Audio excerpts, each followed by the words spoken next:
वंदे मातरम आणि राज्यगीतानं विधानसभेच्या कामकाजाला सुरुवात. 97,706 कोटींच्या पुरवणी मागण्या सादर. सुनेत्रा पवार आणि अक्षय कर्डिले यांनी घेतली विधानसभा सदस्यत्वाची शपथ. आशा भोसले, सुमन कल्याणपूर यांच्यासह दिवंगत सदस्यांना श्रद्धांजली. ही होती आजच्या कामकाजाची वैशिष्ट्य. विधिमंडळाचं पावसाळी अधिवेशन आजपासून सुरू झालं. वंदे मातरम आणि जय जय महाराष्ट्र माझा या राज्यगीतानं विधानसभेच्या कामकाजाला सुरुवात झाली. विधानसभा अध्यक्ष राहुल नार्वेकर, मुख्यमंत्री देवेंद्र फडणवीस, उपमुख्यमंत्री एकनाथ शिंदे, उपमुख्यमंत्री सुनेत्रा पवार यांच्यासह अन्य मंत्री आणि विधानसभा सदस्य सभागृहात उपस्थित होते. कामकाजाच्या सुरुवातीलाच नवनिर्वाचित आमदार उपमुख्यमंत्री सुनेत्रा पवार आणि अक्षय कर्डिले यांनी विधानसभा सदस्यत्व आणि गोपनीयतेची शपथ घेतली. विधानसभा अध्यक्ष नार्वेकर यांनी ही शपथ दिली. पावसाळी अधिवेशनाच्या पहिल्याच दिवशी मुख्यमंत्री तथा वित्तमंत्री देवेंद्र फडणवीस यांनी तब्बल 97,706 कोटींच्या पुरवणी मागण्या सभागृहात सादर केल्या. यात शेतकरी कर्जमाफीसाठी तब्बल 20,752 कोटी रुपयांची तरतूद करण्यात आली. यापूर्वीच्या कर्जमाफीतल्या प्रलंबित बोजासाठी 200 कोटी तर आताच जाहीर करण्यात आलेल्या नव्या पुण्यश्लोक अहिल्यादेवी होळकर शेतकरी कर्जमुक्ती योजना 2026 साठी 20,552 कोटी रुपयांची तरतूद करण्यात आली आहे. या पुरवणी मागण्यांमध्ये सहकार, पणन आणि वस्त्रोद्योग विभागासाठी 22,015 कोटी, वित्त आणि नियोजन विभागासाठी 19,473 कोटी, नगरविकास विभागासाठी 15,152 कोटी, उद्योग, ऊर्जा, कामगार आणि खाणकाम विभागासाठी 14,760 कोटी, सार्वजनिक बांधकाम विभागासाठी 5,361 कोटी, सामाजिक न्याय आणि विशेष सहाय्य विभागासाठी 3,481 कोटी आणि सार्वजनिक आरोग्य विभागासाठी 3,061 कोटी रुपयांची तरतूद करण्यात आली. एकूण 97,706 कोटी रुपयांच्या या स्थूल पुरवणी मागण्या असल्या तरी विविध तांत्रिक समायोजनं आणि केंद्र सरकारच्या मदतीचा परतावा लक्षात घेता राज्याच्या तिजोरीवर प्रत्यक्ष निव्वळ अतिरिक्त भार 74,817 कोटी रुपयांचा पडणार आहे. या मागण्यांमध्ये नाशिक त्र्यंबकेश्वर इथं होणाऱ्या सिंहस्थ कुंभमेळ्याचं भव्य नियोजन आणि अंमलबजावणीसाठी 3,000 कोटी रुपयांचा निधी उपलब्ध करून देण्यात आलाय. तर महापालिका क्षेत्रातल्या मूलभूत सुखसोयी आणि वैशिष्ट्यपूर्ण कामांसाठी नगरपरिषदांना 770 कोटी, अमृत अभियानांतर्गत शहरांना जलसुरक्षित करण्यासाठी 3,076 कोटी आणि स्वच्छ महाराष्ट्र अभियानासाठी 1,000 कोटी रुपये राखून ठेवण्यात आले.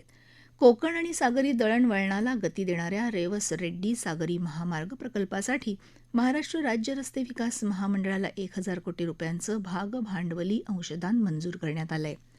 याशिवाय अंगणवाडी सेविकांच्या मानधन आणि पगाराच्या वाढीसाठी 1,734 कोटी, सामाजिक न्याय विभागांतर्गत श्रावण बाळ सेवा राज्य निवृत्ती वेतन योजनेसाठी 2,000 कोटी आणि संजय गांधी निराधार योजनेतल्या दिव्यांग तसंच सर्वसाधारण लाभार्थ्यांसाठी 1,874 कोटी रुपयांची तरतूद करण्यात आली. आर्थिक संकटात असलेल्या महाराष्ट्र राज्य विद्युत वितरण कंपनीनं घेतलेलं कर्ज आणि त्यावरच्या व्याजाची परतफेड करण्यासाठी 8,000 कोटी रुपयांच्या निधीची तरतूद करण्यात आली. याशिवाय राज्यातलं कृषी पंप, यंत्रमाग, वस्त्रोद्योग आणि औद्योगिक ग्राहकांना देण्यात येणाऱ्या वीज दर सवलतीसाठी 2,722 कोटी रुपयांच्या तरतुदीचा यात समावेश आहे. विधानसभा कामकाजाच्या पहिल्या दिवशीच्या कामकाजात विविध विभागांचे अध्यादेश सभागृहाच्या पटलावर ठेवण्यात आले, तर 3 शासकीय विधेयकं पुनःस्थापित करण्यात आली. विधानभवनातली प्रवेश व्यवस्था अधिक सुरक्षित आणि सुलभ करण्यासाठी डिजिटल फेस रिकॉग्निशन अर्थात चेहरा पडताळणी प्रणाली लागू करण्यात आल्याची घोषणा विधानसभा अध्यक्ष राहुल नार्वेकर यांनी केली. या नव्या प्रणाली अंतर्गत लोकप्रतिनिधी, आमदार, अधिकारी आणि कर्मचाऱ्यांना डिजिटल नोंदणी करावी लागणार आहे. नोंदणी पूर्ण झाल्यानंतर संबंधितांना विधानभवनात प्रवेशासाठी स्वतंत्र ओळखपत्र पडताळणीची आवश्यकता भासणार नाही, असं विधानसभा अध्यक्षांनी सांगितलं. दिवंगत आशा भोसले, सुमन कल्याणपूर यांच्यासह विधानसभेच्या दिवंगत सदस्यांना आज श्रद्धांजली अर्पण करण्यात आली. माजी विधानसभा सदस्य आणि माजी मंत्री अनंतराव थोपटे, विठ्ठलराव धोटे, बळीराम कोटकर पाटील, कृष्णराव देशमुख, पटल्याल मावस्कर, वसंतराव सूर्यवंशी, सुरेशकुमार जेतलिया, उषादेवी जगदाळे, शकुंतला शर्मा यांच्या निधनाबद्दल अध्यक्ष राहुल नार्वेकर यांनी शोक प्रस्ताव मांडला आणि दिवंगत सदस्यांच्या स्मृतींना उजाळा दिला. त्यानंतर सभागृहातल्या सर्व सदस्यांनी 2 मिनिटं स्तब्ध उभं राहून श्रद्धांजली अर्पण केली. विधानसभेच्या आमदारांकडून निवडून आलेल्या 10 विधान परिषद सदस्यांचा परिचय. मुख्यमंत्री देवेंद्र फडणवीस यांनी तब्बल 97,706 कोटीपेक्षा जास्त रकमेच्या पुरवणी मागण्या केल्या सादर. विधिमंडळाच्या अधिवेशनादरम्यान विधानसभेचे आमदार, सदस्य, अधिकारी, कर्मचारी आणि पत्रकार यांना विधानभवन ई प्रवेश ही प्रक्रिया. दिवंगत आशा भोसले, सुमन कल्याणपूर आणि विधानपरिषद सदस्यांना श्रद्धांजली. ही होती विधानपरिषदेच्या कामकाजाची काही क्षणचित्र. विधिमंडळाच्या पावसाळी अधिवेशनाला सोमवारी दुपारी 12 वाजता प्रारंभ झाला. विधानपरिषदेत वंदे मातरम आणि जय जय महाराष्ट्र माझा या राज्यगीतानं कामकाजाची सुरुवात झाली. विधानसभेच्या आमदारांकडून निवडून आलेल्या 10 विधानपरिषद सदस्यांचा परिचय मुख्यमंत्री देवेंद्र फडणवीस यांनी सभागृहाला करून दिला.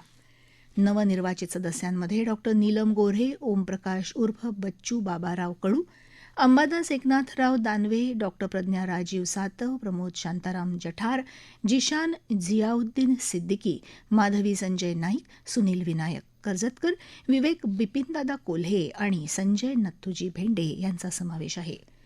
मुख्यमंत्र्यांनी या सर्व सदस्यांचं सभागृहात स्वागत करून पुढल्या कामासाठी त्यांना शुभेच्छा दिल्या.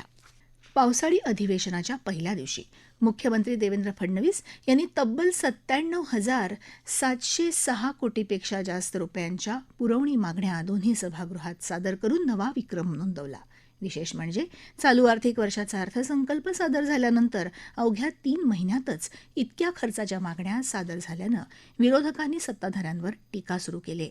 या पुरवणी मागण्यांचं वैशिष्ट्य म्हणजे सरकारनं नुकतीच घोषणा केलेल्या शेतकरी कर्जमाफीसाठी तब्बल 40,552 कोटी रुपयांची तरतूद करण्यात आली. यात आधीच्या कर्जमाफीतल्या प्रलंबित बोजासाठी 200 कोटी तर आताच जाहीर करण्यात आलेल्या नव्या पुण्यश्लोक अहिल्यादेवी होळकर शेतकरी कर्जमुक्ती योजना 2026 साठी 20,552 कोटी रुपयांची तरतूद करण्यात आली. एकूण 97,706 कोटी रुपयांच्या या स्थूल पुरवणी मागण्या असल्या तरी विविध तांत्रिक समायोजनं आणि केंद्र सरकारच्या मदतीचा परतावा लक्षात घेता राज्याच्या तिजोरीवर प्रत्यक्ष निव्वळ अतिरिक्त भार 74,817 पेक्षा जास्त कोटी रुपयांचा पडणार आहे.